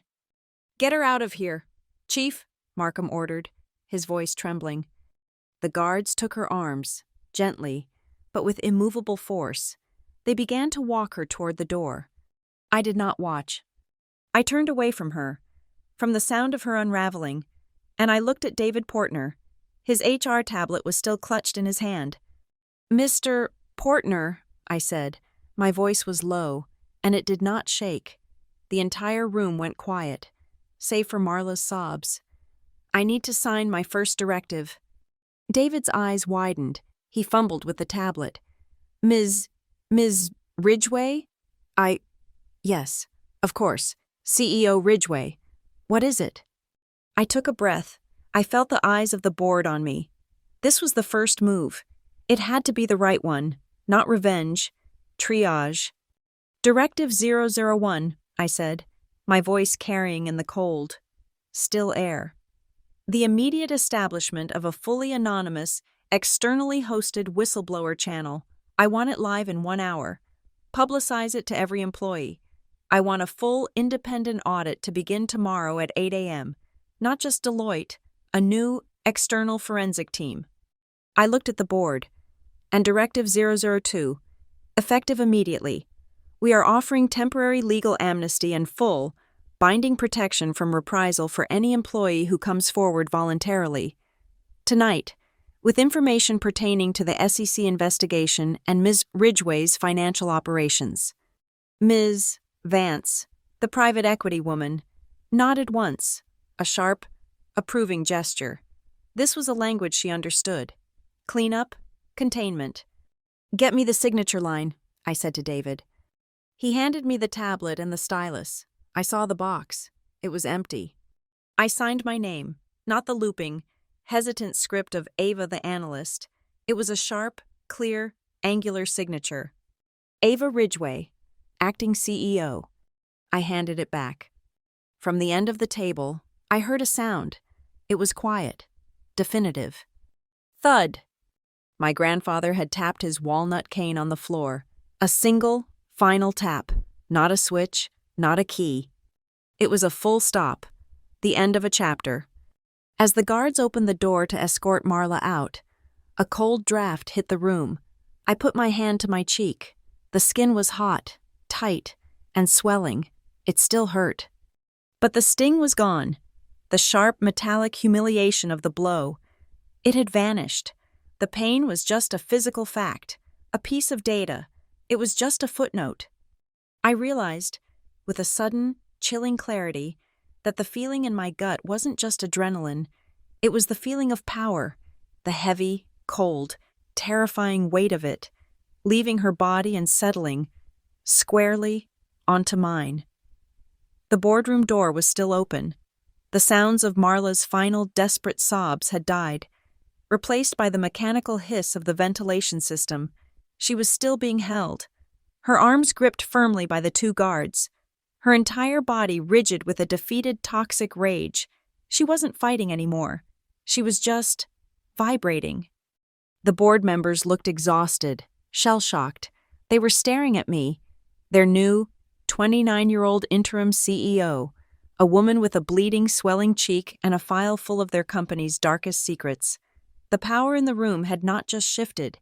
It had been reborn, and it was looking at them, waiting for its next move. I did not wait. I looked at the speakerphone in the center of the dark, polished table. "Quinn," I said. My voice was low, but it didn't shake. "Quinn Arlo, are you still on the line?" There was a half-second pause. "I am Ms. Ridgway." The title was new, formal, chilling. He wasn't talking to an analyst. "Draft the separation package," I ordered. "Option A is off the table, But the terms of her exit are not. This is a termination for cause, but I want it clean. I want it procedural, and I want it done, now. What? What are the terms? CEO Ridgway? Quinn asked. His voice was all business. I ticked them off, one by one. 1. She signs a full, binding non-disclosure agreement covering all aspects of this meeting, her employment, and the pending investigation. 2. She agrees, in writing, to cooperate fully and truthfully with our internal audit and the subsequent SEC probe. 3. She agrees to the full clawback provision in her executive contract. I saw Ms. Vance, the private equity director, nod. This was her language. I want every unvested option, every share grant, and every performance-based bonus from the last 36 months returned to the company treasury, effective immediately. She will never sign that. Mark Markham, the acting chair, whispered, It's financial suicide. She will, I said, because the alternative is that we, the company, file the criminal assault charges tonight, and we hand the DA the video from the hallway as an aggravating factor. This isn't a negotiation. It is her one and only path to a civil, rather than a criminal, proceeding. Quinn, am I clear? Crystal clear, Ms. Ridgway. Quinn's voice was sharp, energized. The clawback clause in her 2019 contract is explicit regarding termination for financial malfeasance. It is, quote, absolute and without prejudice. The terms are legally sound. I'll have the standard termination for cause package with those specific riders messengered to David Portner's tablet. It should take 60 seconds. The digital efficiency of the machine we worked in was terrifying. 60 seconds later, David Portner's tablet pinged. He looked at me. I nodded, and he walked the tablet over to Marla, who was still standing, defeated, between the two guards. Ms. Ridgway. Former Ms. Ridgway, David stammered. You are required to review and sign this. Marla's eyes, red-rimmed and full of a cold, black hatred, lifted. She looked at the screen. She saw the clauses. She saw the words, clawback, forfeiture, restitution. Her hand, the one that had struck me, twitched. I saw the impulse, the primal desire to snatch the tablet and smash it against the mahogany table. Before she could form the thought, Quinn's voice came over the speaker, cold and final. I would advise against any impulsive actions. Marla, the moment you refuse to sign, you are voiding the company's offer to let this proceed civilly. That means I am legally bound to call the district attorney's office. Right now, you've seen the evidence. They will prosecute. Your actions in this room, right now, will determine whether you spend the next 6 months with your personal lawyers or with a state-appointed public defender. Choose. The fight was gone. The last spark of defiance. It just died. It was a terrible, quiet thing to watch. Her hand, the one with the heavy gold rings, was shaking, trembling with a palsy of rage and defeat. David held the tablet steady. She took the stylus from him. She tried to sign her name, her signature, usually a bold, arrogant slash of ink, was unrecognizable. It was jagged. It was broken. It was a thin, spidery, sawtooth line, like a stock chart in freefall, like an EKG reading of a dying heart. She hit confirm. It's done, David Portner said, his voice barely a whisper. He looked at Chief Ramirez. Ms. Ridgway, Ramirez said, his voice neutral. He and the other guard released her arms. She stood, unsteady, for a moment, her tailored suit suddenly looking too large for her. We will escort you from the building. They didn't touch her again. They didn't produce handcuffs. This was a paper walk, an execution by bylaw. They simply flanked her, one in front, one behind. She began to walk. The entire board, Harlan and I, we followed, not closely, but as witnesses. We walked out of the Glass A boardroom, back into the main office of the 42nd floor. The analyst pit was silent. Every employee, every analyst, every junior VP. They were on their feet. They were standing by their desks, a frozen audience. They had heard the lockdown. They had heard the alarms. They had seen the board members arrive. They knew. They watched as Marla, the woman who had terrorized them with efficiency metrics and casual cruelty, was walked, not as a prisoner, but as a former entity. And no one moved. No one clapped. No one cheered. No one whispered. We were not a company that turned this kind of profound, corporate pain into a festival. This wasn't a victory. It was a lancing. It was the removal of a sickness. And the room was filled with the somber, sterile air of an operating theater. We just watched the procedure. Marla kept her eyes forward, staring at the polished silver doors of the executive elevator bank, her face a mask of stone. We reached the lobby. The guards stopped. One of them pressed the call button. David Portner, who had been hovering near me, his face pale, rushed forward with the first aid kit he'd grabbed from the wall. Ms. Ridgway, CEO Ridgway, he said, his hands shaking as he fumbled with the latch. He pulled out a blue, instant-cold ice pack. Here, for your cheek. You should ice it. He held it out, a peace offering, a symbol of his new allegiance. I looked at the blue pack, designed to numb, to hide, to reduce the swelling. No, I said, my voice quiet. Thank you, David, but no ice. I looked back at the kit. Do you have a transparent bandage? A tegaderm? Or just a simple, clear blister bandage? Just something to close it? He was confused, but he fumbled in the kit. Yes, here, a clear blister bandage. I took the small, sterile square. I peeled off the backing and, without a mirror, pressed it firmly over the cut on my cheekbone. It was a thin, invisible seal. It didn't hide the swelling. It didn't hide the dark, blooming bruise underneath. It just protected the open wound. Harlan, who had been standing beside me, his cane resting on the floor, spoke. His voice was a low murmur. Just for me. Don't let the wound dominate the photo of your first day as CEO. Ava. I finished pressing the bandage flat. I could feel my own blood, hot beneath the thin plastic.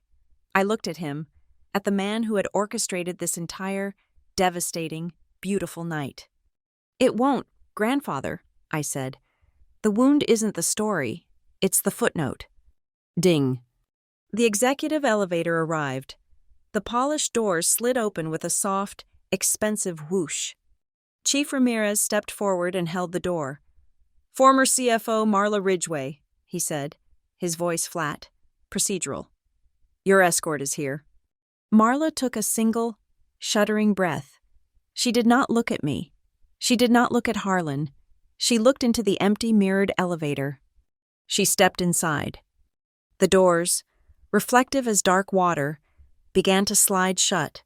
Her shadow, her reflection, her entire presence, grew thinner, compressed, and then vanished. Click. She was gone, erased, like a negative number finally zeroed out in a ledger. The office was silent. The employees were still watching me. The board was watching me. Harlan was watching me. I stood there, in the center of the 42nd floor lobby, my hand at my side. And for the first time in 5 years, I let my shoulders drop. I let out the breath I hadn't even realized I was holding. It came out not as a gasp or a sob, but as a long, slow, shuddering sigh. The air I'd been holding, the air of fear and compliance and compressed rage, finally left my lungs.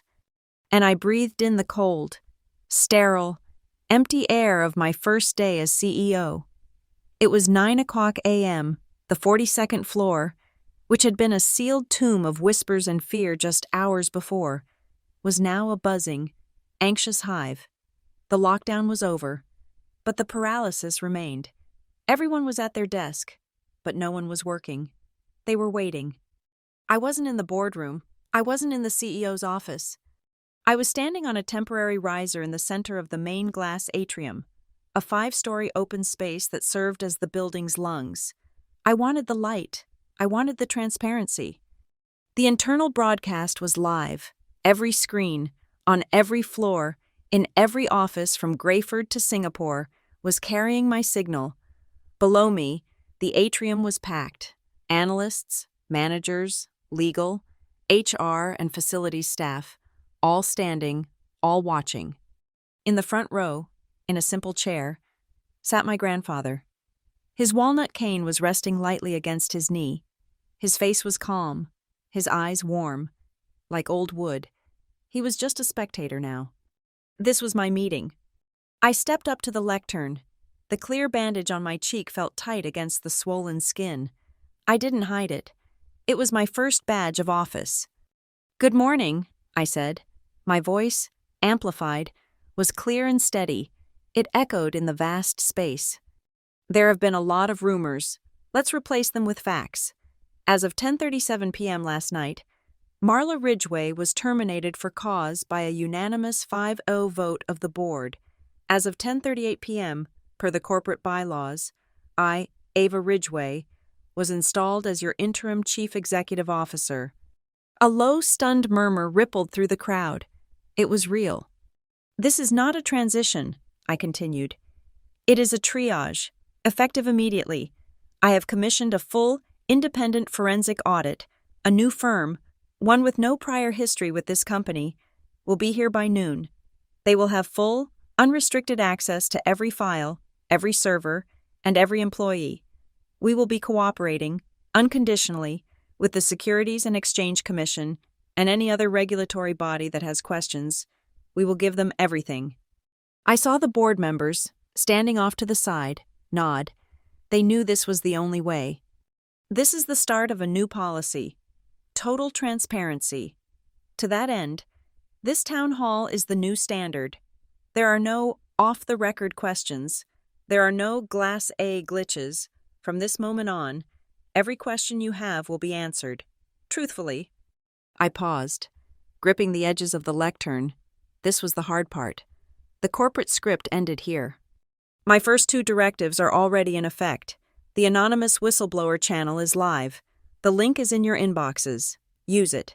Secondly, my office has issued a formal declaration of temporary legal amnesty for any employee who comes forward, voluntarily, with information regarding the financial misrepresentations of the last 5 years."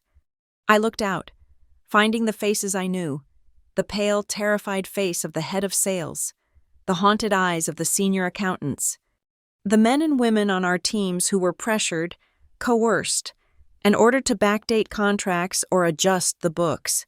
You are not the targets of this investigation. You were victims of it. You will be protected. Come forward. Your cooperation will not be punished. It will be rewarded. Your integrity is the asset we are saving. A visible wave of relief passed over the crowd. Shoulders, impossibly tense, dropped an inch. Now for the last part. The part they didn't teach in business school. "I need to say something else," I said, my voice softening, losing the CEO's iron and returning to the analyst's timber. "Not as your CEO, as your colleague, as Ava, for 5 years. I sat in the analyst pit with you. I saw the adjustments. I saw the noise in the data. I questioned it, and I was silenced. I looked directly into the main broadcast camera, speaking to the thousands I couldn't see. But I stayed silent. I was afraid. I was afraid for my job, and I was afraid of the person in charge. So I built my own case, in secret, but I did not report it. My silence, my fear, it allowed this culture to fester. It put all of you at risk. My fear is not an excuse for my inaction. I should have done more. I should have been braver, sooner. I take full responsibility for not reporting this when I first saw it, and for that, I am truly and profoundly sorry." The atrium was dead silent. You could have heard a pin drop on the marble floor 50 feet below. "That," I said, "ends today. The lies end today. The fear ends today." I nodded to the tech booth, on the massive 80-inch screen behind me. A file opened, It was an audio log. "Don't be stupid. Ava, you have no leverage. No one will believe you." Marla's voice, the cold, venomous whisper filled the atrium. It was the sound of the company's sickness, the poison that had run under the surface for years. People physically flinched. They winced. It was a shared trauma, made public. I let it hang in the air for exactly 3 seconds. Then I nodded again. The audio cut off. The screen went blank. "That," I said, my voice quiet but firm, "was the lie. The lie that we wouldn't be believed, that we were alone, that we had no leverage. That lie is now broken. We will not be playing that clip, or any of the others. Again, we are not here to prolong the humiliation of a defeated woman. We are not here to celebrate a downfall. We are here to close the books, to fix the numbers, and to do it right." The silence that followed was different. It wasn't stunned. It was considering. It was the sound of 100 people processing a new reality. On the lectern, a small monitor showed the internal network, the pre-market ticker for our affiliated OTC stock, which had been in a catastrophic nosedive. Stopped. It hovered. Then it ticked up.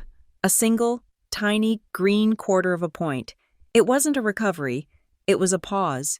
It was a wait and see. My new assistant, a sharp-eyed woman I'd pulled from the legal department, quietly placed a single printed email on the lectern. It was from our largest client. 3 sentences. "We heard the news. We are also watching the town hall. We are still with you. Let's get this right." I closed my eyes for a single second, a wave of profound, bone-deep relief washing over me. I had stopped the bleeding. From the very back of the atrium, from the shadows by the far wall, a single, quiet voice, a junior analyst I'd never spoken to. "Right." It wasn't a cheer. It was an amen. It was an agreement. I looked to the front row. My grandfather was watching me. His eyes, clear and sharp, were filled with a warmth that felt like a physical embrace. It was the look of a craftsman, an architect, who had seen his foundation hold. He nodded, just once, a gesture of profound and final approval. I took a breath. We have a lot of work to do. The audit will be painful. The truth will be complicated. But the foundation of this company was never the numbers Marla wrote. It's the work you do. It's the work of our analysts, our sales teams, our legal department. I looked to the side, where a small group of facilities staff were standing, listening, their brooms and carts paused. "And it is the work of our maintenance crews," I said, my voice projecting.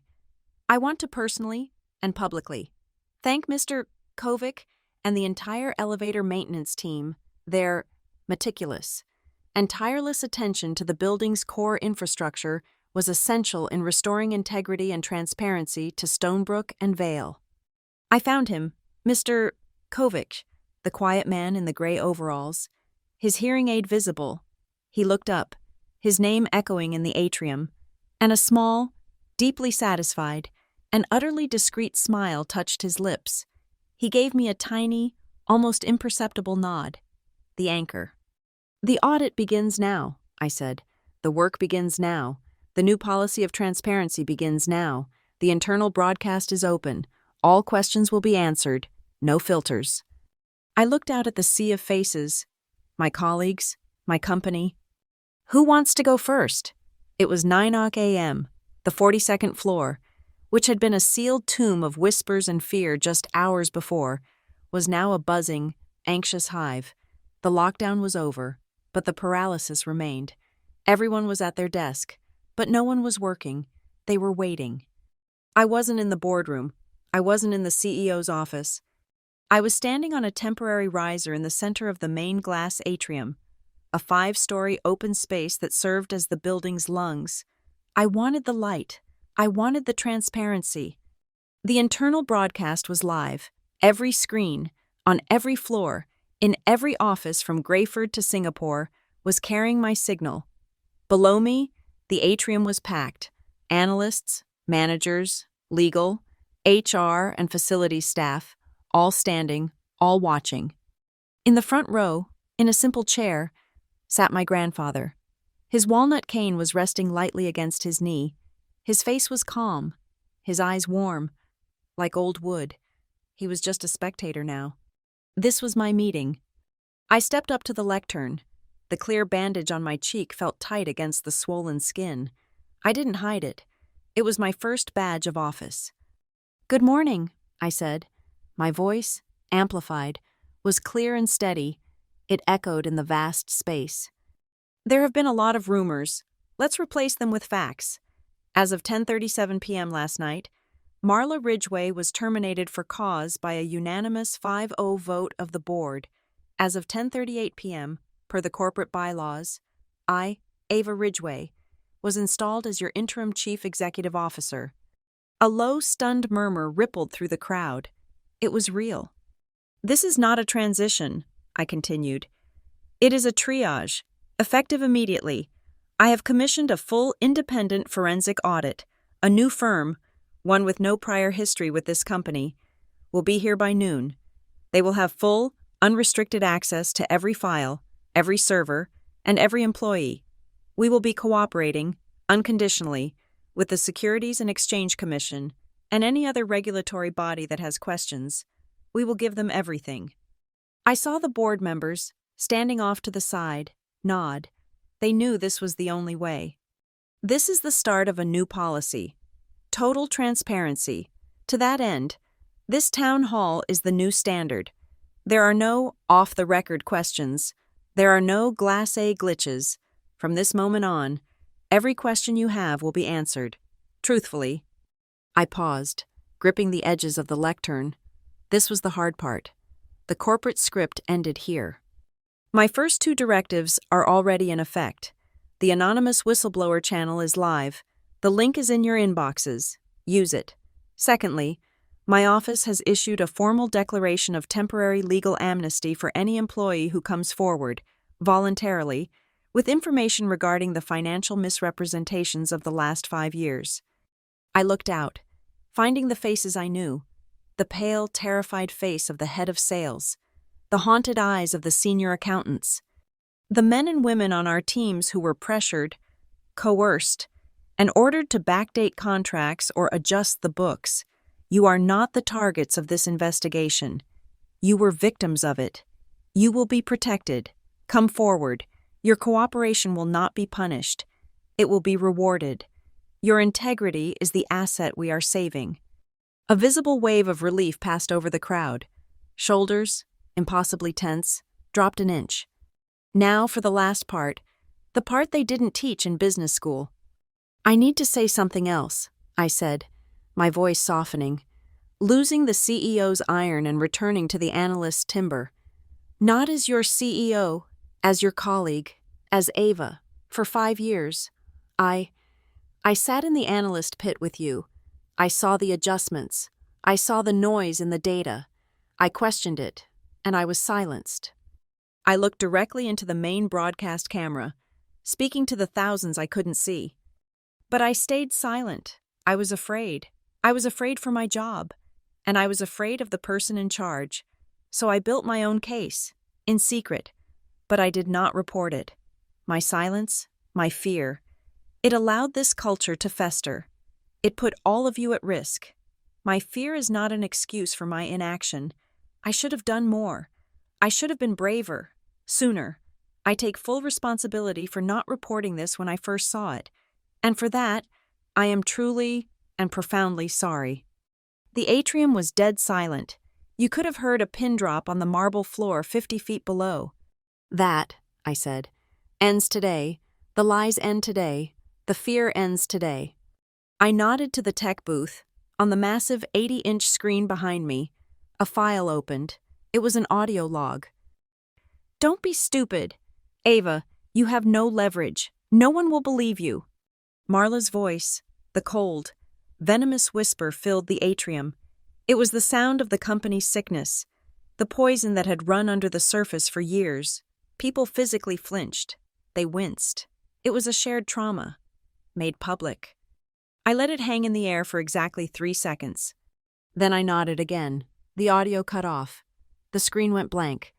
"That," I said, my voice quiet but firm, was the lie that we wouldn't be believed, that we were alone, that we had no leverage. That lie is now broken. We will not be playing that clip, or any of the others, again.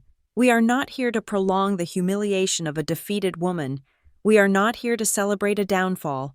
We are here to close the books, to fix the numbers, and to do it right. The silence that followed was different. It wasn't stunned. It was, considering, it was the sound of 100 people processing a new reality. On the lectern, a small monitor showed the internal network, the pre-market ticker for our affiliated OTC stock, which had been in a catastrophic nosedive, stopped. It hovered. Then it ticked up, a single, tiny green quarter of a point. It wasn't a recovery. It was a pause. It was a wait and see. My new assistant, a sharp-eyed woman I'd pulled from the legal department, quietly placed a single printed email on the lectern. It was from our largest client. 3 sentences. We heard the news. We are also watching the town hall. We are still with you. Let's get this right. I closed my eyes for a single second, a wave of profound, bone-deep relief washing over me. I had stopped the bleeding. From the very back of the atrium, from the shadows by the far wall, a single, quiet voice, a junior analyst I'd never spoken to. Right. It wasn't a cheer, it was an amen. It was an agreement. I looked to the front row. My grandfather was watching me. His eyes, clear and sharp, were filled with a warmth that felt like a physical embrace. It was the look of a craftsman, an architect, who had seen his foundation hold.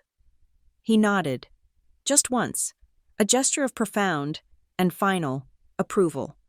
I took a breath. We have a lot of work to do. The audit will be painful. The truth will be complicated. But the foundation of this company was never the numbers Marla wrote. It's the work you do.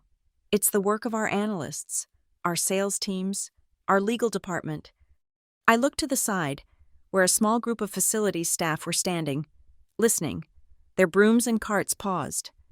And it is the work of our maintenance crews, I said, my voice projecting.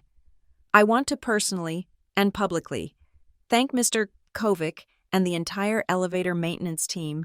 Their meticulous and tireless attention to the building's core infrastructure was essential in restoring integrity and transparency to Stonebrook and Vale. I found him, Mr. Kovic, the quiet man in the gray overalls, his hearing aid visible. He looked up, his name echoing in the atrium, and a small, deeply satisfied, and utterly discreet smile touched his lips.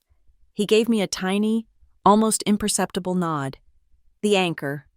The audit begins now, I said. The work begins now. The new policy of transparency begins now. The internal broadcast is open. All questions will be answered. No filters. I looked out at the sea of faces. My colleagues, my company.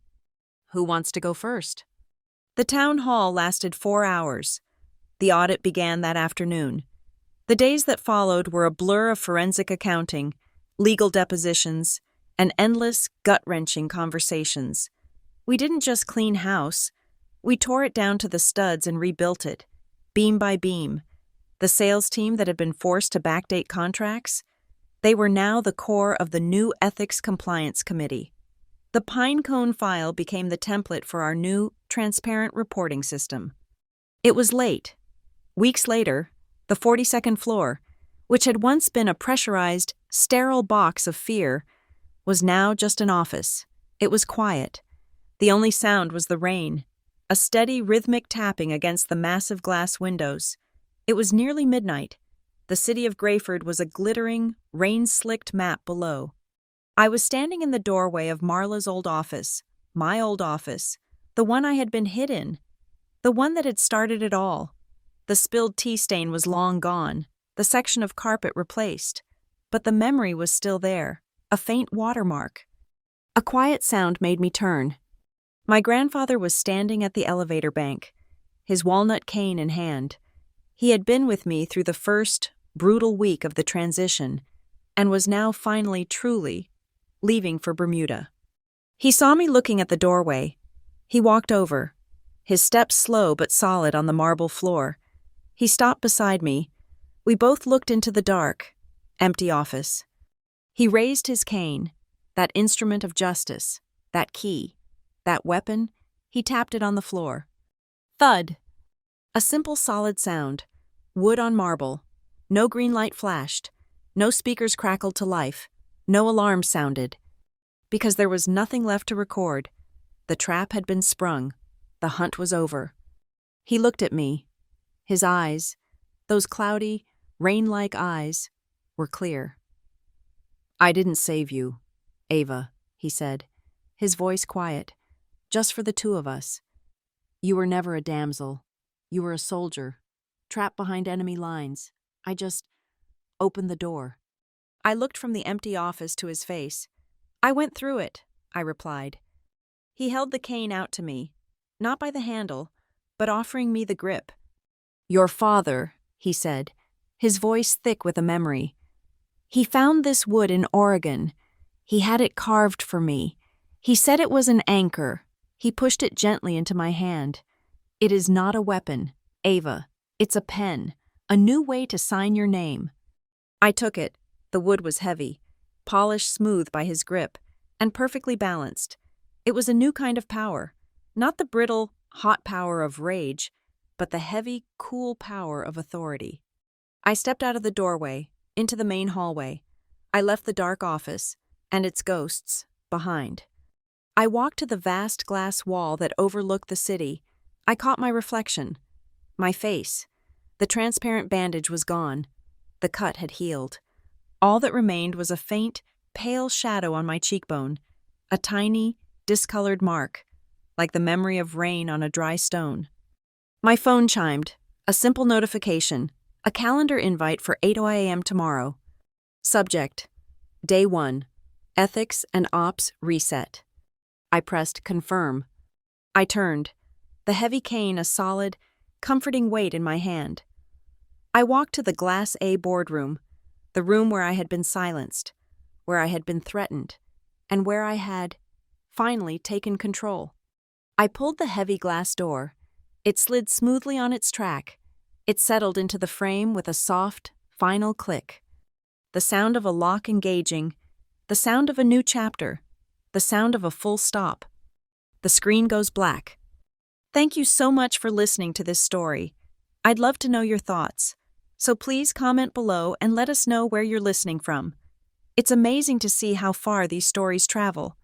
If you enjoyed this, please consider subscribing to the channel, liking this video, and to give it an extra boost. Hit that hype button to help this story reach more listeners just like you. Your support means everything.